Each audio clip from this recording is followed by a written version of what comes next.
Уважаеми зрители, скъпи приятели, аз съм Иван Чешмеджиев. Вие гледате обзорният обеден блок на Нова Варна по Пладне. А днес на гости на Нова Варна е Нов дом 1. Добър ден, казвам на господин Йордан Йорданов, съсобственик на най-проспериращата агенция за недвижими имоти в последните години. Нов дом 1, здравейте! Здравейте, много благодаря за така представенето. Привети на вашите зрители. Готов си да започваме? Да, абсолютно. Перфектно си облечен, страхотен стил и значката е брандирана. Ето така трябва. Добре, първият ми въпрос, може би няма да го очакваш, но в какъв дом живееш ти? Апартамент, тристаен. Най-важният елемент, това е голямата дневна, която е около 60 квадратни метра. Две спални, нормални, от порядъка на около 13 квадратни метра и половина. Баня, туалет, разделение, килер, т.е. нормален апартамент. Хубав за семейство с 3 деца. О, 3 деца? Абсолютно, да. Толкова млад и с 3 деца, браво, поздравления. Да, благодаря. Тристаен апартамент живее Йордан Йорданов, собственик на Нов дом, агенция за недвижими имоти, Нов дом 1, а там става въпрос за много имоти, дами и господа. Данчо, кажи сега на мен и на уважаемите зрители, как, кога и защо създадохте агенция Нов дом 1? Малко история на... Нов дом 1 беше създадена през интересната 2011 година, точно по време на най-голямата и тежка финансова криза, в момент, когато останалите бизнеси в сектора на недвижимите имоти, агенции и строителни компании фалираха, ние пък избрахме точно този момент да отворим и да стартираме нов дом, поради простата причина, че имахме така абсолютната самоувереност, аз и моята съдружничка, че сме изключително добри в продажбите, имаме различен подход от всички останали, които са на пазара и сметнахме, че няма да имаме никакъв проблем с продажбите, а то точно така и стана. Тоест, преди да станеш съсобственик, ти си бил брокер, да, работех, имах опит 2007 година, работех в друга стара компания за недвижими имоти, вследствие на което, тъй като видях, че там няма да имам възможност да имам професионално развитие, различно от това, което ми се предлага, бях най-добрият консултант в компанията, след проведен разговор с ръководството и желанието ми за повече подвизи и по-голям успех, не ми предложиха абсолютно нищо друго, вследствие на което им споделих, че смятам да започна да стартирам мой проект. Естествено, никой не очакваше, че нов дом ще стане това, което стана в действителност, с изключение на мен.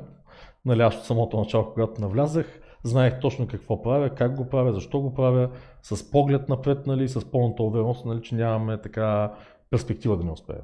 Значи хем са се оплашили, хем не са ти повярвали, може би са съжалявали, че не са ти предложили, но пък сега ти не съжаляваш. Аз не съжалявам, те фактически направиха изключително голяма услуга, за която винаги съм им благодарен и така пазя най-добри чувства към моите бивши работодатели, така с едно голямо уважение и респект към тях винаги. Браво! Добре, кажи ни сега, защо Нов дом е номер 1? Как една сравнително млада компания се настани трайно в компанията на старите кримки?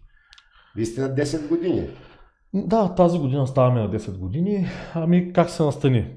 Правилният подход, добрия мениджмънт, интересно ноу-хау, което ние приложихме в самото начало, то беше да подбираме в състояние на криза най-изгодните ценови оферти, които да кажем с около 5-10 хиляди евро под пазарната цена, да ги пускаме на пазара. Естествено тогава точно това търсиха и клиентите и макар че бяхме нова компания, наехме си изключително хубав представителен офис, който отговаря на нашето виждане за една компания за недвижими имоти. По него време беше може би един от най-добрите офиси.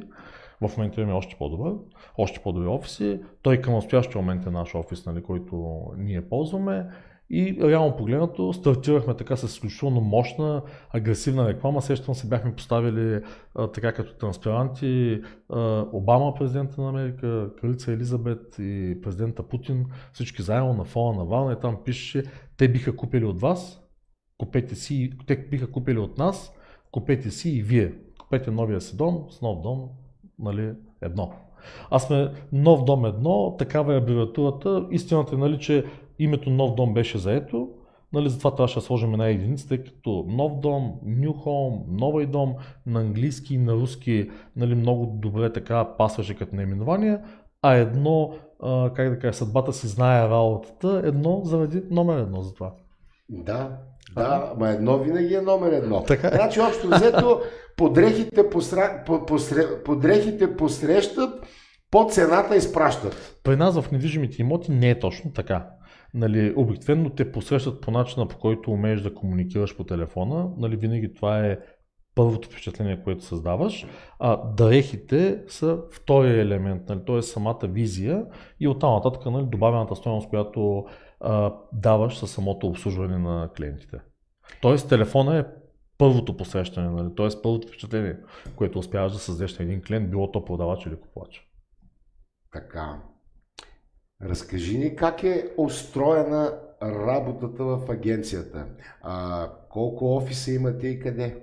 Ами имаме 5 офиса, 3 са във Варна, 2 са два са вече във Варна, 3 са в София, един е в Москва. Москва? Да, тази година имаме намерение да стартираме да продължим развитието с още 2 офиса в София, тъй като там пазар е доста активен и освен това кадровия потенциал, в сравнение с кадровия потенциал във Варна, да кажем, че 80-90% по-добър, нали, сравнение с това, което се предлага като на пазара на труда в град Варна. Човешкия ресурс. Човешкия ресурс, да, той е много важен. Ората, както казват по едни други места.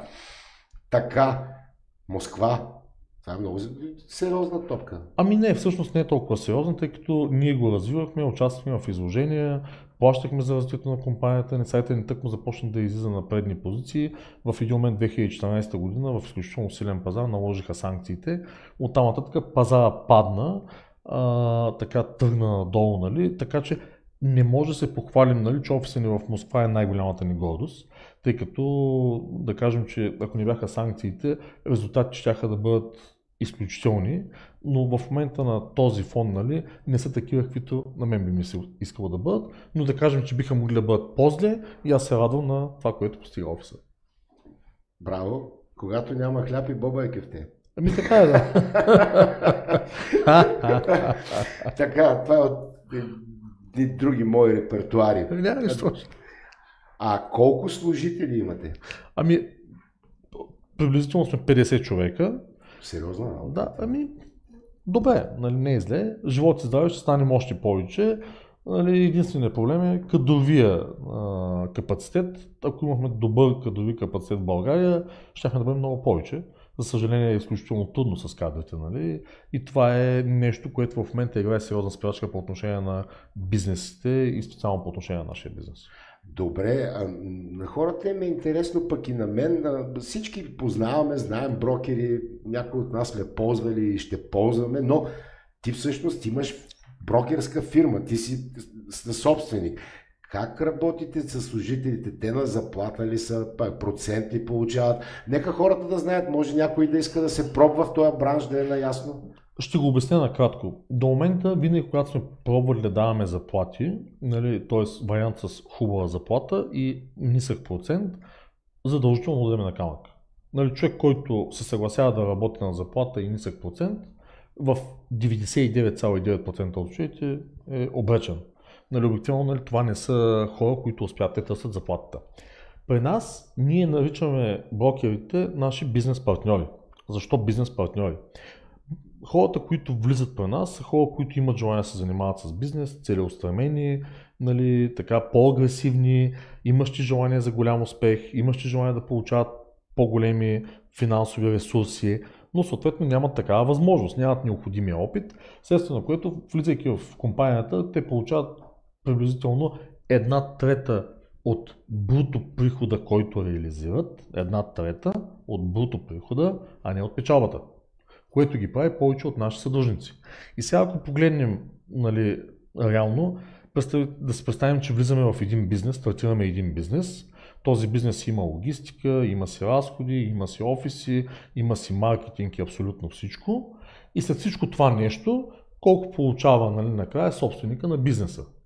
Докато тук влизаш в един бизнес модел, който зависи изцяло от теб и от това, което ти предоставяш, респективно и от компанията, която с цялата си мощ, цялата си логистика, цялата си тежест, името си, нали, и огромния колектив ти дава възможността да работиш в тази сфера и да се развиваш по един изключително добър начин. И ти, ако си достатъчно кадърен, кажи, че с почти нулева инвестиция имаш възможността да реализираш така изключително добри доходи. Естествено, имаш възможността да реализираш много добри доходи, имаш възможността да не реализираш никакви доходи. Нали, тоест не може да кажем, че всеки един, който стане брокер, той е много добър и печели много. Напротив, има хора, които не печелят, има хора, които печелят малко, има хора, които печелят нормално, а има такива, които печелят, бих казал, изключително добре. И нашето мнение е, че това е работата, която дава възможност на талантливите кадри, които са добри в продажбите, да имат много по-добри доходи, отколкото ако живеят в Германия, Франция, САЩ, Канада, Италия, Испания. Нали, много по-добри доходи. Има ли някакви правила, по които се действа някаква библия на фирмата, или всичко е оставено в ръцете на личния подход на брокера? Не, има си правила на действие, ние уважаваме много личния подход на брокера, даваме така свобода, нали, подкрепяме инициативността, нали, която непременно минава през мениджърското тяло, винаги така се стараем да изслушаме, но да кажем, че благодарение на лични инициативи на наши консултанти, фирмата е стигнала до тук. Нали, тъй като във времето, през различен поглед, нали, има много новаторски идеи, интересен различен поглед, ние се слушваме и когато нещо наистина смятаме, че е добро и ще работи за компанията, нещо, за което ние не сме се досетили, даваме му пълен карт бланш за развитие и това ни дава възможността, нали, да се движим напред. Чудесно. Преди малко спомена, че когато сте стартирали бизнеса, реално сте се фокусирали върху по-ниски цени за хора с повече пари, които биха могли да ги дадат. А в момента как би фокусирал Нов дом 1 според теб? Нашата политика винаги е била така. Ние живеем в България, нали, по него време беше финансова криза. Хората нямаха големи финанси и ние като компания, нали, преценихме, нали, че нашата стратегия ще бъде такава, какво се прави по време на криза. Кой купува по време на криза? Ми купуват хората, които имат нужда, но по-важното е какво се купува по време на криза. По време на криза се купуват имоти, които са на по-ниска цена от стандартната. Те са интересните, те привличат клиентите и нашия фокус беше върху това, ако да кажем на един пазар, където се продават 1000 имота, ако има 100 клиента, тези 100 клиента да минат през Нов дом. И те минаха. Нали, на малко по-късен етап обаче завъртяхме процеса. През 2014 година си казахме, чакай малко, при условие, че може да спестяваме толкова много пари на клиентите, защо пък да не започнем да изкарваме пари на клиентите? И там се появи нашия инвестиционен отдел. И примерно кажем възможността да спестяваш 10, 20, 30, 40, 50, 60, 80, 100 хиляди лева при покупка на един имот. Нали? В един момент го трансформирахме в инвестиционен отдел и хората, които имат свободни финанси, нямат нужда от жилище, нали, но искат да си инвестират парите, ние пуснахме програми, с които ние им набавяме имоти, които са на така изключително добър с ценови параметри, които са под пазарни цени. След това те ги купуват, ние ги връщаме на пазара, отново под пазарна цена, те успяват да ги реализират и така реализират и ни, бих казал, 20+% печалба на инвестираната сума, което като модел за България, за Европа, за Щатите е уникално.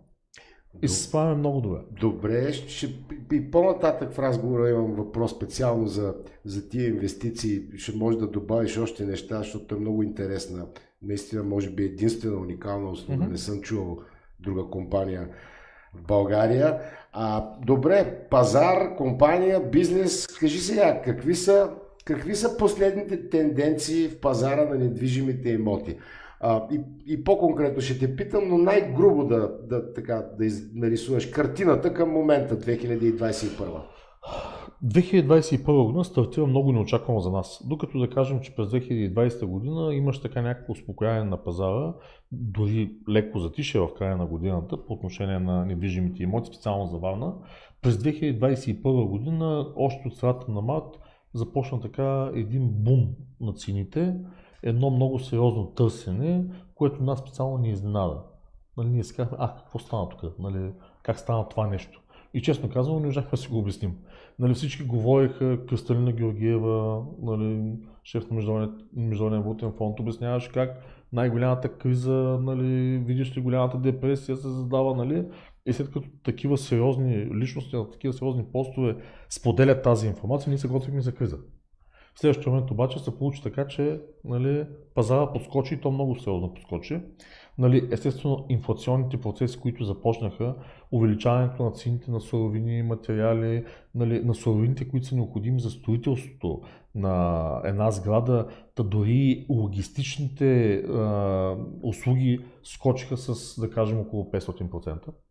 Нали, което е нещо много значително. И в един момент нали, това изстреля пазара нагоре, тъй като това, което можеш да си купиш с 100 000 лева или 100 000 евро нали, декември месец, не е това, което можеш да си купиш в момента. И хората започнаха да инвестират, започнаха да варят парите от банките. Освен това, банките, не знам дали знаете, въведаха една такса на личност, която е много интересна. Такса? На личност се казва. Такса на личност? Да. Да кажем, имаш 200 или 400 хиляди лева в банковата си сметка, над тази сума, да кажем, имаш 800 хиляди лева, в края на годината ти преравняват и казват между 200 и 800 хиляди лева, за тия 600 хиляди лева, ние ти взимаме 0,75%, също както в Швейцария. То ще ги пазим ли? Затова ще ги пазим, да. Нали, следствие на което нали, хората, които разбраха, защото не всички знаят за това нещо, започнаха да варят парите да ги инвестират. Нали, тъй като тая такса може да е 0,75 в момента, но след една година може да бъде 1%.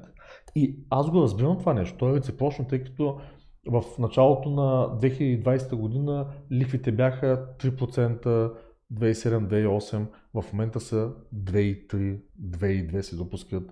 Моите очаквания са, че следващото на това време ще бъдат на около 1,8.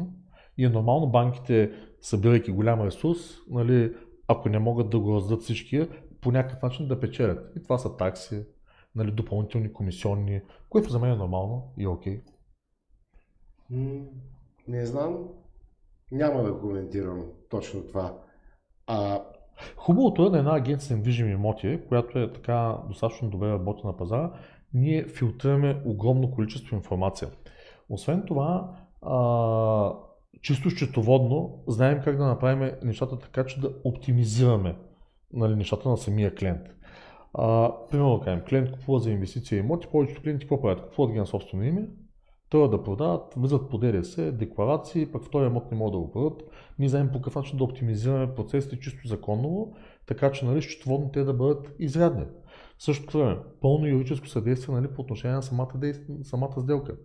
Пълно маркетингово покритие, т.е. ние като си фанем един клиент, нали, играем ролите на счетоводителя, и на адвоката, и на рекламния отдел, и на агенцията, която продава нали, или му помага да си купи имот, т.е. затваряме цялата услуга, така че клиентът да бъде спокоен по време на цялата сделка. И това е една изключително голяма добавена стойност. Когато подадем информация по отношение на това как да правиш пари от недвижими имоти, обикновено нали, хората плащат много пари за това нещо и също време получават отговор от типа на купи си имот под наем, давай го под наем 30 години или 20 години, получава едни проценти, които реално са около 3% и половина, ако го даваш под наем, ако е на букинг са около 10%, но това си е отделен бизнес. Ние директно им даваме решението, даваме им имотите и им казваме, ето, инвестирайте тук, правим пазарния анализ, нали, какво се получава, не в растящ пазар, в нормален пазар, клиентите инвестират и в един момент правят пари, докато се почуват. А ние това нещо го обожаваме. Че кой ли не? Имаш ли информация колко процента от българите имат собствен дом и каква е ситуацията, да кажем, 83-86%, мисля, че бяхме на трето място в Европа по най-много жилища на глава от населението. Нали мисля, че такъв беше процент? Това добре ли е? Да, добре. Аз съм на мнение, че в несигурни времена, сега нали, има две страни. От една страна това е сигурността. Когато имаш собствен дом, си сигурен. Нали, от друга страна, несигурността да нямаш собствен дом. Тук мога да кажа, че по отношение на това да се развиваш, да растеш, да влагаш повече усилия, може би е по-добре да нямаш собствен дом. Имам приятел, който замина за Америка, нали, преди да замине за Америка, живееше във Варна, чувстваше се изключително добре, кафенца, приятели, нали, не се занимаваше, поработваше, изкарваше парички, отиде в Америка, взе си жената, взе си детето и в един момент трябва да плаща квартира. Там обаче ти водят и рекорди и ако евентуално не си добър платец, после не можеш да намериш жилище. И викам, какво става, човек, какво става, те не могат да открия. И той казва, как да му открижи, като работя от 8 до 9 вечерта, без прекъсване. Няма събота и неделя. И как работиш толкова много? Ами разходите на месец са $5500. Без детето ми да ходи на детска ясла, нали? И реално погледнато всичко заминава. Няма как да не работя. Иначе оставам на улица заедно с жената и с детето. Ето това е другия модел. Връщаш се тук, нали, след година и половина в Америка и той този модел го запази. Макар че е България, е свикнал, влязъл в ритъм, работи. Аз му казвам, че ти никога не си работил. Спри се малко, в България сме, не сме в Америка. Нали? Тоест да нямаш собствено жилище, това може да те притисне. Дори да е криза, нали, и ти трябва да работиш, за да можеш да си плащаш наема, за да си покриваш елементарните нужди като консумативи и за да можеш да се движиш напред. Имаш собствено жилище, аз няма да им работя, мен не ме интересува, хлебеца, филийките с лютеница, ако някой е направил, и можеш да си живееш колкото си искаш. Да, не са ти необходими големи разходи. Така че да кажем, че е плюс и минус. Добре. Нека да поговорим сега за нещо, което не знам, има ли го, няма ли го. Има ли имотен балон? Има ли презастрояване? Хората купуват ли на зелено? Преди една седмица на гости ми беше главният архитект на Варна Виктор Бузев и той сподели на тая тема, че е изключително изумен. Каза, че има една тенденция в последно време, вие ще кажете и ти ще кажеш дали е така. Хора, каза, купуват имоти, вика, направо по картинки. Без документи, без нищо. Има ли такива неща, господин Йорданов? Това е правилният начин да купуваш. Това е печелившия начин да купуваш. Ако хората те първо са започнали да купуват на картинки, ние продаваме картинки още от 2013 година. И това е най-добрият начин за спестяване на пари. Господин Бузев, ако сега са му се отворили очите, окей, нали, да бяхте напитали, да бяхме ви казали, нали. Обикновено имота, когато е готов, неговата стойност е максимално висока. Наливаш толкова много пари, които реално погледнато, ако са на една нормална, средна или на минимална работна заплата, сигурно са ти необходими 20 години да ги спестяваш, за да можеш само да откриеш разликата между готов имот и имот, който е в начален етап на строителството. Тоест, на зелено са по-евтини. Естествено, че са по-евтини. Продуктът все пак не е готов, нали? За мен това е добър начин за покупка на имот. Хитрите хората, които искат да живеят в максимално голямо жилище, за парите, които имат, купуват на зелено, нали, или на червено. Какво е на червено? На червено е точно преди разрешително за строеж. Тоест, преди да са одобрени проектите за строителство на сградата. Точно затова в голяма част от сградите, които излизат, в момент, сградата вече има разрешително за строеж, излиза клиента, каза, тук ще се купай, здравейте, какво предлагате? Ние сме продали почти всичко. Така ли? Това е много интересно. Я да видим какво има при вас. И нормално тези цени са поскочили сериозно. Така ли, виж, той има дефицит, нали? Клиента отива, набутват с двата крака. И за мен е изумително как клиентите не ползват професионални консултанти, нали, с които работят с огромна част от предложенията на пазара, а влиза на едно място с цел да се спести комисионната и направо се набутва с двата крака. Това ще да я попитам. Хората хубаво купуват на зелено, ама как да се предпазим от имотните шарлатани и измами? Ами ако тая картинка няма нужните документи, ако просто си говорим приятно на кафе?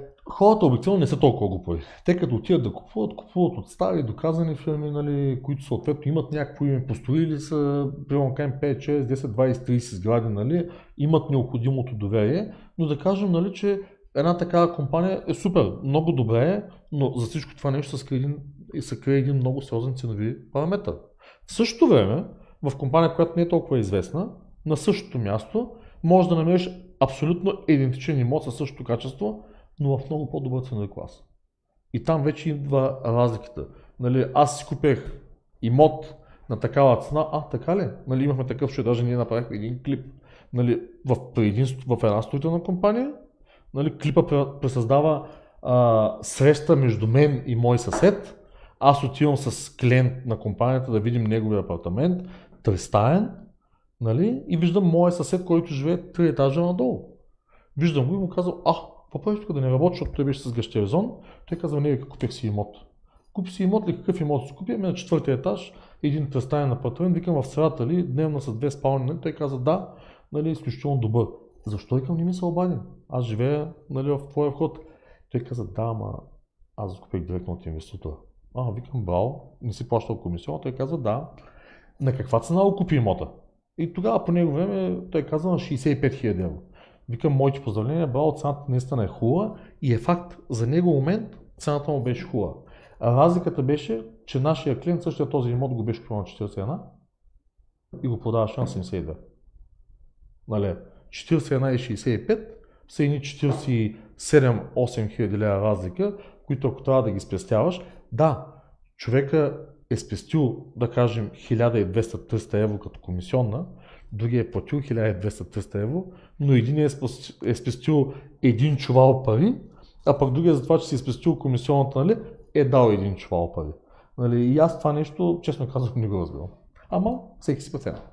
Така е. Всеки се спасява, скъпи приятели, уважаеми дами и господа. Това правим и ние. Аз съм Иван Чешмеджиев. Вие гледате обедният обзорен блок на Нова Варна по Пладне. На гости ни е собственикът на Агенция за недвижими имоти Нов дом. Едно, господин Йордан Йорданов. Продължаваме интервюто с него веднага след рекламите.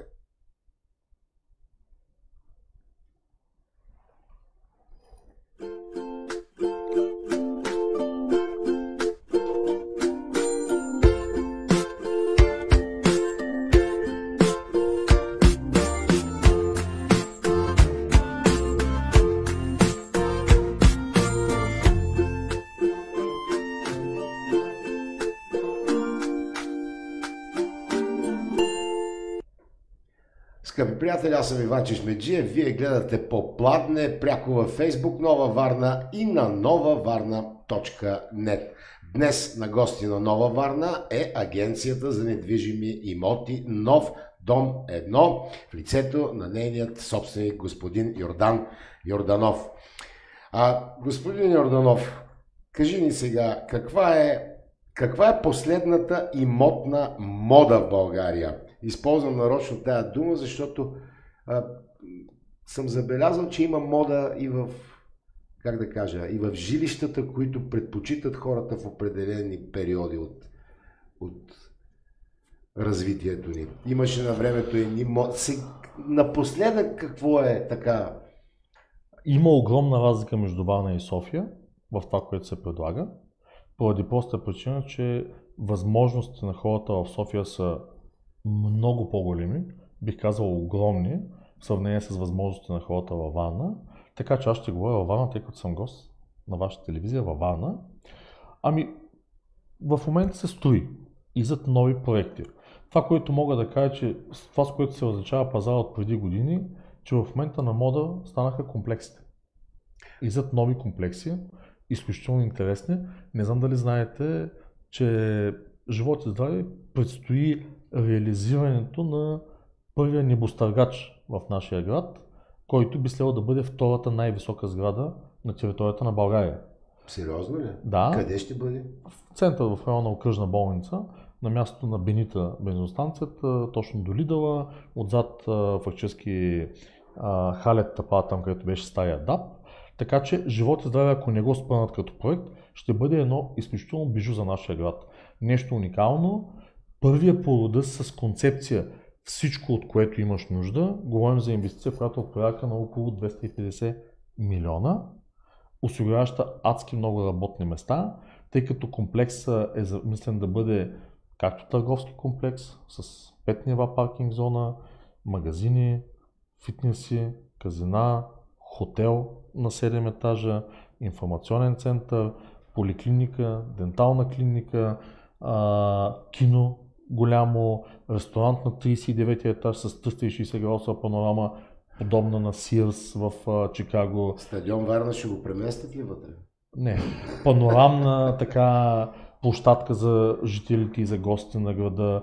Според мен ще бъде нещо изключително като проект. Естествено, нали, ако не решат да го спрат, да кажем, нали, ако гражданите не кажат града ни е хубав такъв какъвто е, нали, нека да запазим сегашната архитектура и да премахнем хубавите сгради. Освен това, в младост започва да се строят две кули, които се казват кулите близнаци. Те са, ако не се лъжа, по 20 етажа и са, бих казал, много красиви също. Така интересни архитектурни предизвикателства, нали, интересен комплекс. Тоест има какво да се види от тук нататък, според мен, за нашия град. те първа предстои да се развива и то към проекти, които са по-различни, по-хубави, не са от типа нали, на един хълм, който е амфитеатрално разположен, отзад да са ниските сгради, отпред да ти сложат високите сгради, които ти закрият цялата гледка, нали, защото това Варна е характерно, прави се, нали, не знам още така го позволява, но от друга страна, нали, аз съм се нагледал специално на стандартни обикновени сгради, които по никакъв начин не се отличават, шириния, нали, най-обикновен клас, а в момента влизат инвеститори, така бих казал, с една различна визия, нали, достойна за нашия град. Ето сега, примерно, виждам зад вас нали, този хубав пейзаж и това, което ми прави впечатление е Суис хотела. Нали, така, той се различава като архитектура на първа линия, не е чак толкова висок, но определено така е, но бижу на фона на старите панелни или тухлени кооперации, нали, които са строени по комунистическо време. Всичко това е прекрасно, което каза тя. Вие наистина искрено ли вярвате, че могат да се реализират толкова мащабни проекти? Аз ще ви кажа и другата гледна точка. Видяхме какво стана с моловете. Имаше такъв бум. В момента, дето се вика, нямам пазари за един мол. Ами в момента идеята е следната. Тоест, това е конкуренция. Нали, къде има пазари и къде няма пазари, нали, COVID-а може би ги определя, но нека да видим място, където имаш възможност да живееш. Нали? Има си офисна част, има си поликлиника, има си дентална клиника, има търговска част, имаш ресторант, имаш кафе, имаш кино, имаш казино, имаш хотел. Нали? Налага ли се да напускаш това място? Така, живеейки на такова място, ти реално погледнато всичко е там, може да си ходиш по чехли навсякъде. И освен това ти е в една хубава изтеглена част на града, където сградите около тебе са построени 90-те или началото на 2000-та година, нямаш някаква старинна архитектура или има панелни блокове, имаш една окръжна болница, която е отпред на голямо отстояние или АГ, която е отзад разположена перпендикулярно. Нали, това е нещо значително, нещо интересно. В София като влезем, нали, по Цариградско шосе, това, което ни прави впечатление, кои са най-хубавите сгради. Новите, високите сгради, отляво и отдясно. Там в момента се строи кула, която е 200 метра, с параметрите на нашата. С тази разлика, че нашата има и допълнение, нали, което е с жилищна част, нали, и допълнителни екстри условия. Вавилон never dies. Ами... Така, кажете ли, аз искам да попитам, има ли някаква характерна черта в поведението на българина при покупко-продажба на имот в сравнение с чужденците?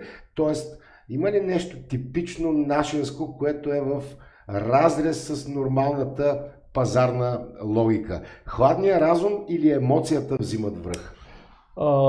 Българина винаги обича да спестява. Той не обича да плаща в голямата си степен. Значи за него е важно да е тънко максимално, тогава той смята, че нещата са окей за него. В голяма част от случаите да, това за Варна е характерно, за София също е характерно, но в по-малко размери, тъй като в София да кажем, че хората нямат необходимото време за да спестят някакви пари да ходят да обикалят. Много лесно се така доверяват на консултанти, нали, които им подбират най-доброто, което е на пазара, или пък те имат изградени контакти, дигат телефона, обаждат се на строителни компании, на които вярват, нямат проблем да плащат повече.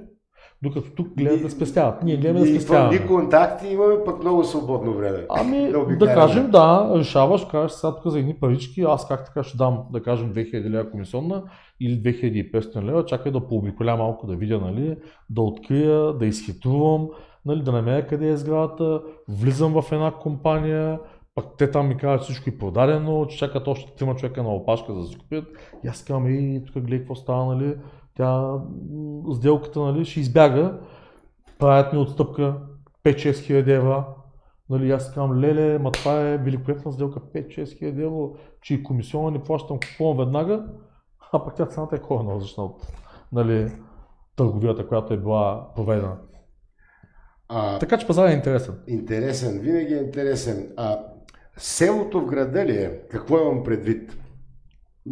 Аз винаги съм си чудил нещо, примерно доста съм пътувал в чужбина и да кажем в един голям град нормално е имотите в даунтаун, дори в самия център на града, сравнение да кажем с една къща в предградията, разликата е много голяма. Примерно ако едно апартаментче е $500 000, една къща ще е $5 милиона. А при нас някакси защо често се получава така, че е обратното. Откъде идва разстоянието? Разстоянието. Ние обичаме да си произвеждаме време. Другите губят време в пътуване. Ние си произвеждаме време. Аз искам всичко да ми е наблизко, не случайно живея в апартамент. Мога да си взема къща, нали? Мога да си построя къща, но имам 3 деца. Те ходят на допълнителни занятия. В момента ми е необходимо време, за да ги закарам. Ако имам къща, или не трябва да ги водя никъде, или времето, което трябва да отделя, е много повече. Работното ми място е на много кратко разстояние с кола, на около 5 минутки. Нали, центъра ми е изключително близко, т.е. морската градина, мога да изляза навсякъде да отида. Моловете са ми на пешеходна дистанция, т.е. вечерта решавам, че искам да отида на кино, в 10 без 15 го решавам, цък и отивам. Т.е.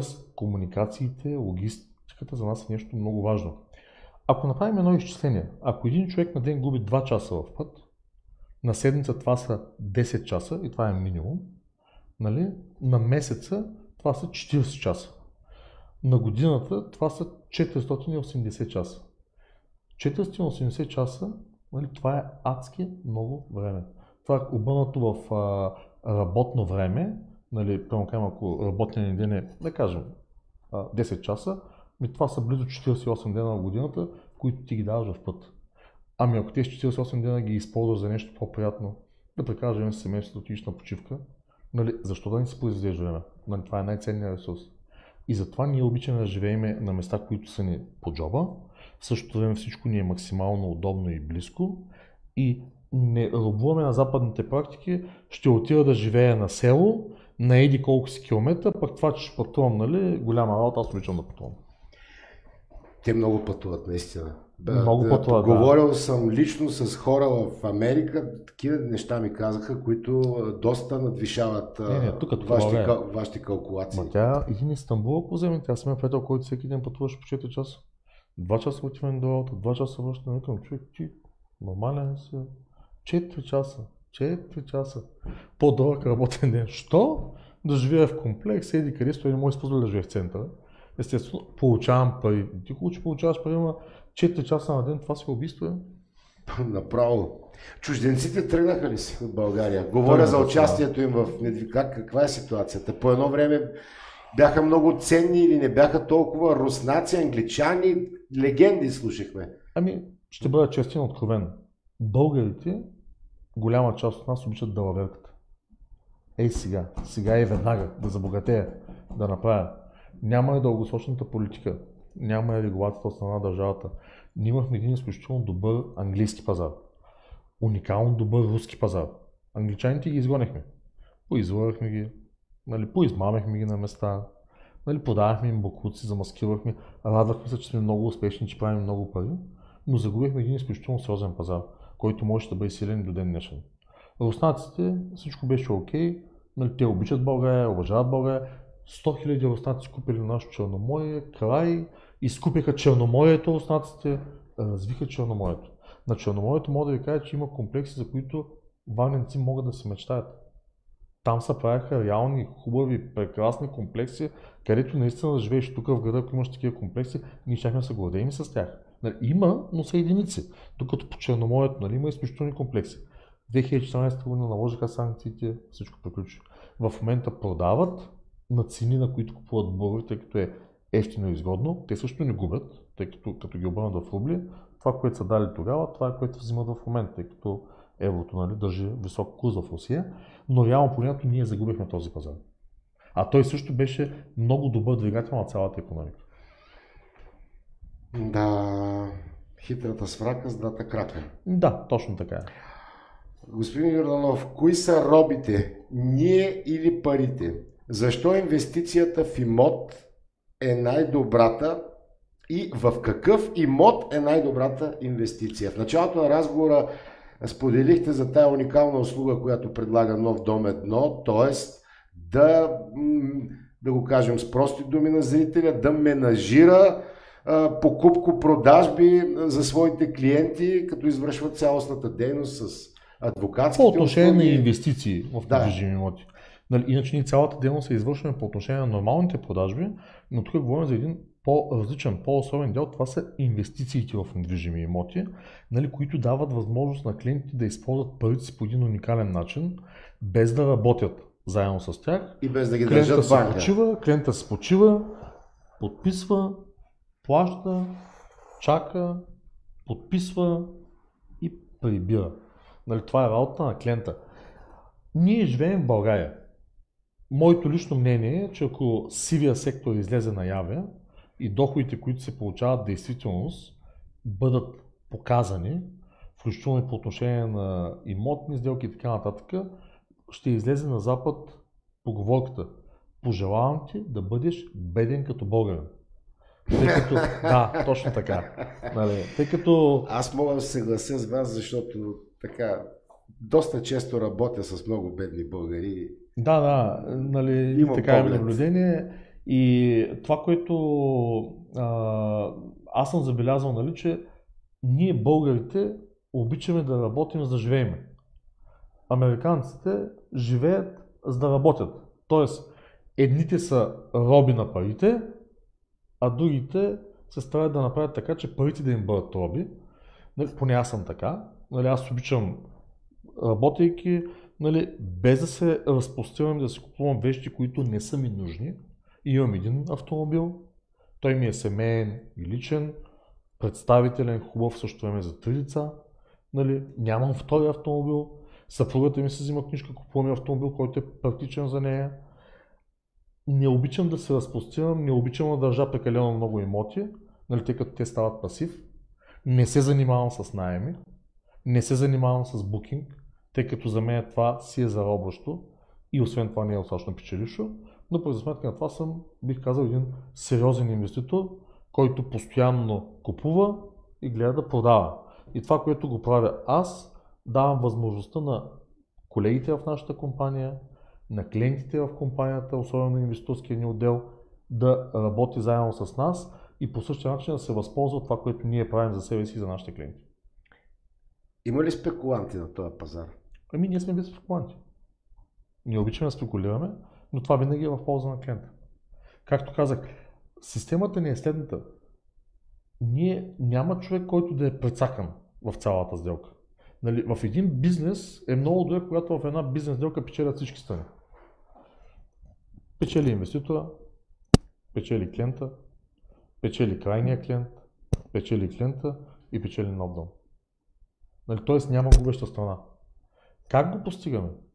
Ноу-хау, знание, нали, рутина и опит. Елате да ви покажем как го постигаме. Елате да ви покажем как го постигаме, да. Точно така. Добре. Няма здрасти, няма как си. Изключително парче. Моите поздравления за Турутка. Впечатляващо. На мен това така ми влезе, обикновено като отида някъде, нали, се закачам с няма здрасти, няма как си. Ама това е живота на всички ни, новото парче на Турутка за проблемите с институции, това е живота на всички ни. А вие как се справяте с законодателството и с държавните институции? Аз съм завършил право. Моята работа е да знам. И освен това не съм го завършил само по документи, минайки си изпити с стойки. Аз съм се старал да си инвестирам времето и да уча. В момента как е в България?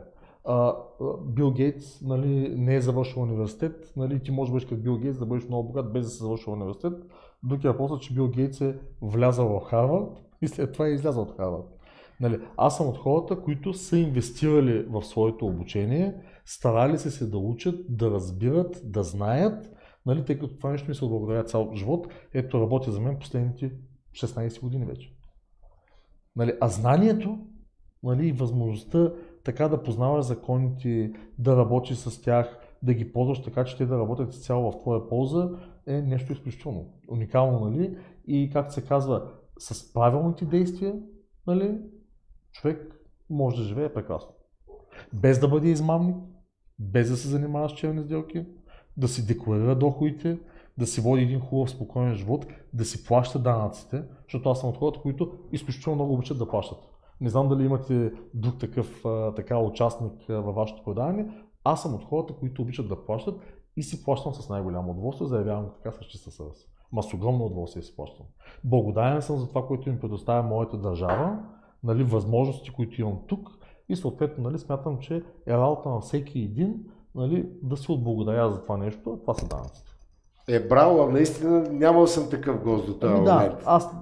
Значи вижте, много ми е интересно, когато примерно да кажем, имам познати, правя сделки, казват, леле, човек, аз трябва да платя такова голямо ДДС, нали, как да го махна, купуват си имоти, за да си махнат ДДС, викам, човек, какво правиш ти?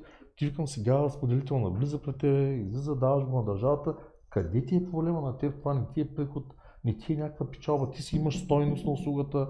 Нали, и винаги се изненадвам, нали. Или пък реализирал си много добри печалби, плати си данъка, защото ти е необходимо, нали, да го укриваш. И ако всички разсъждаваха така, може пък на човека да му трябва втора кола, да има хубаво парти в Дубай, уикенда. Да, ама плащайки си данъците, имайки, нали, добри доходи, после като ти в всяка една банка, почукаш, кажеш, здравейте, имам нужда от финансиране. Извиняйте се на 2,8, на 3%, на 2,2, на 2,3%, ако имаш шум в главата и знаеш по какъв начин да използваш чуждите ресурси, нали, може да направиш чудеса. Робите. Какво правят банките? Събират роби, пари и след това ги отдават да работят за тях. Човек казва, аз нямам пари. Ако нямаш пари, има и хубави доходи, вземи си назаем, използвай стила на банките, вземи си назаем, ако имаш идея, знаеш как да го направиш, супер, ако нямаш идея, се довери на хора, които знаят как, знаят какво правят, нали, те ще ги увеличат. Така е. Освен в Нов дом 1, знам, че си доста ден и на едно друго място. Кажи ни какво означава BNI лидер? BNI, това е част от най-голямата световна организация за маркетинг чрез препоръки. Тя е създадена 85-та година в Америка, нали? Има над 280 хиляди члена по цял свят, 9300 дружества, 11 милиарда препоръки се разменят между членовете на BNI и оборота, който е реализиран на година, около 25 милиарда. Какво означава това? Създава се бизнес ядро, бизнес група. Може да създадат много бизнес групи, нали? Не е необходимо да бъде една. Създават се бизнес ядро, бизнес група. Хората, които влизат в това бизнес ядро, те са изключително добри специалисти. Т.е. доказани в бизнеса, обикновено това са собственици на компании и няма конкуренция, нали? Което е супер. Влизаш в една бизнес група, нали? Затворена, нямаш конкуренция, канят се адски много гости от различни бизнеси, които имат възможността да присъстват, нали, обменяме си препоръки за бизнес, представяме се пред страшно много хора се представят пред нас, ние получаваме информация за огромен брой бизнеси и ползваме услугите на огромен брой бизнеси, те пък респективно ползват нашите услуги. Групата целево разменя препоръки помежду си. Другото, което е, освен че разменя целево препоръки, работим заедно, разширяваш си социалния кръг, разширяваш си бизнес кръга, разширяваш си приятелския кръг. Освен това, съветите и информацията, която можеш да обмениш на място, са толкова големи, с толкова голяма добавена стойност и можеш да получаваш информация и идеи просто така. Цялата организация се менажира през щатите, от София, с координатори в цял свят. Пандемията тя открива огромни възможности. Ти като член на BNI има си приложение, с което имаш достъп до 280 хиляди бизнеса в цял свят. Знаете ли колко е лесно да реализираш бизнес в друга държава? Просто влизаш, отваряш, намираш кой ти е бизнес партньора в дадената държава, в дадения град, който ти е интересен и им пишеш, здравейте, аз съм от BNI лидер, идвам ви на гости. Нали, отношението към гости от други BNI дружества е изключително. И не е необходимо да имаш встъпителна част, хората познават ли те, не те ли познават, нали, ти достатъчно добър доставчик на услуги ли си, качествен ли си. При условие, че си в BNI, това означава, че ти си бизнес, на който може да се дава. И това ти отваря вратите така за много бизнес навън. И за бизнес взаимоотношения, световни конференции, най-добри лектори, нали, по отношение на това как да правим бизнес, как да бъдем по-успешни. Това е една изключителна организация. В България са над 350 лидера, София има доста дружества, в Пловдив отвориха, в Русия има, във Варна е най-голямото и към настоящия момент най-оборотното.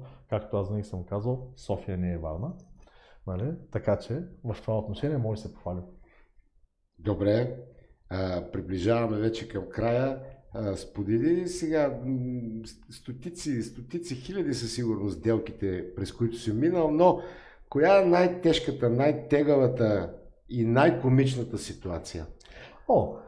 Не са стотици хиляди, в никакъв случай. Далеч по-малко са.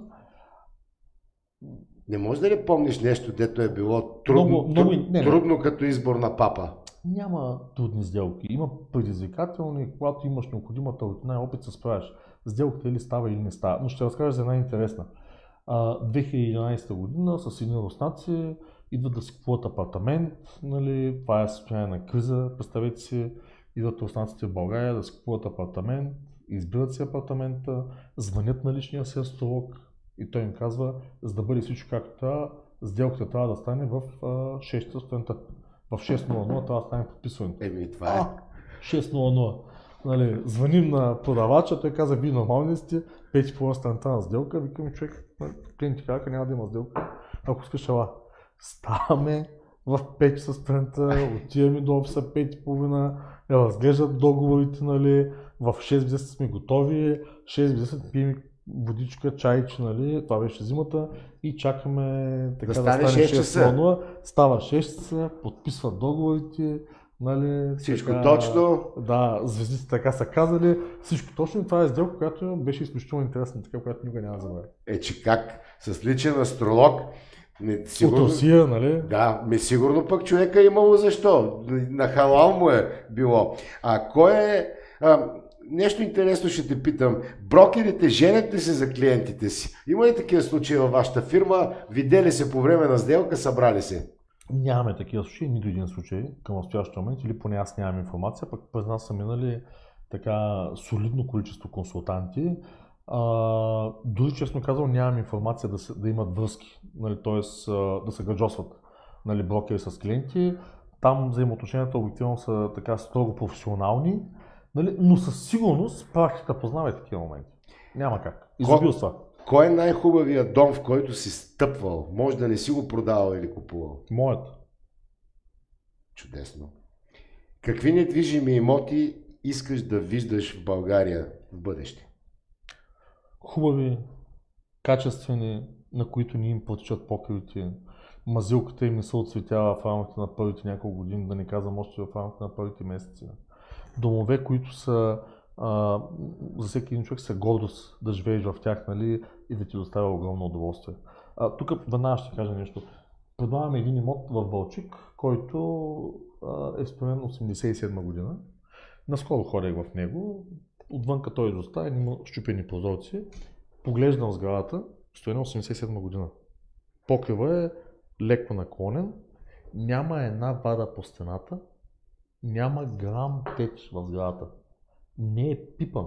87 година по комунистическо време.